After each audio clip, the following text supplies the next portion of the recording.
बातमी पुण्यातून पुण्याजवळच्या पौडमध्ये नागेश्वर मंदिरात देवीच्या मूर्तीची विटंबना केल्याची घटना समोर आली। मूर्तीची विटंबना केल्याप्रकरणी पुणे पोलिसांनी आरोपी चांद नौशाद शेख आणि नौशाद शादाब शेखला अटक केली। या घटनेच्या निषेधार्थ उद्या मुळशी बंदची हाक देण्यात आली आहे।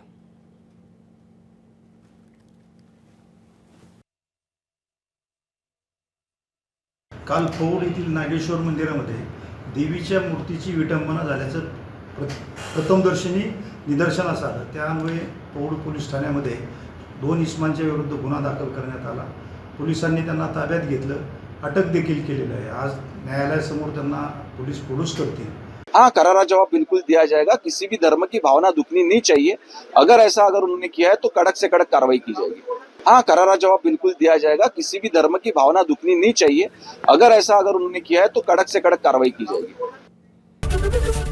एबीपी माझा, उघडा डोळे बघा नीट।